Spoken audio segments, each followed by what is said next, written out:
Bonjour, bienvenue pour Pasteur du Dimanche. Le week-end dernier, vous savez que la France était menacée, a subi des orages de grêle. Des amis devaient venir pour un barbecue et ils hésitaient. Oh quand même, on ne va pas tenter le diable. Alors un peu spontanément, je leur ai répondu, mais pourquoi vous ne tentez pas le bon Dieu pour qu'il nous offre une belle journée?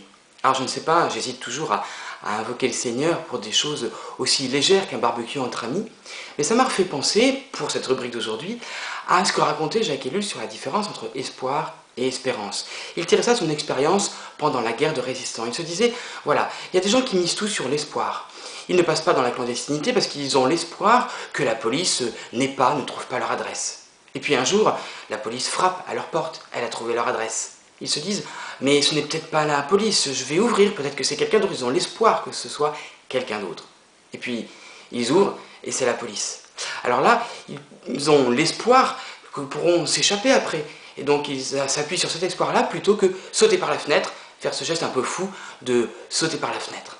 Et puis non, la police les embarque et ils terminent en prison et ils meurent. C'est ça la différence que fait Élie entre l'espoir et l'espérance. Les petits espoirs nous amènent pas vers la vie, plutôt vers la mort. L'espérance, c'est ce truc un peu fou.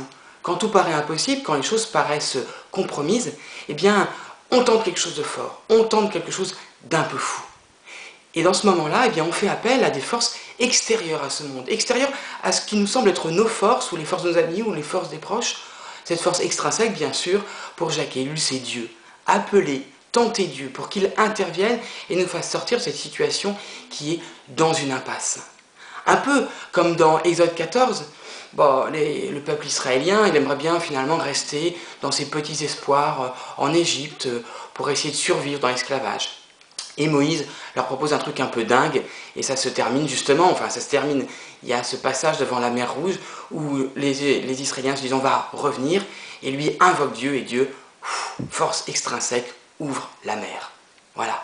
Alors bien sûr, un barbecue entre amis, ce n'est pas la mer Rouge qui s'ouvre. Peut-être que c'était illégitime d'invoquer Dieu. Toujours est-il que ce jour-là, on a passé une très bonne journée. Il y a eu certes une grosse tempête, un gros moment de pluie au milieu de la journée, mais quand ils sont repartis, il faisait beau, ils sont repartis sous le soleil. Dieu y était-il pour quelque chose? En tout cas, ce jour-là, ils avaient tenté Dieu, ils avaient essayé la voie de Dieu, en tout cas la voie de la vie, la voie de l'amitié, la voie de vivre quelque chose de fraternel avec les gens qu'ils aimaient. Bref, ils avaient choisi la vie. Alors vous aussi, choisissez la vie. Bon dimanche.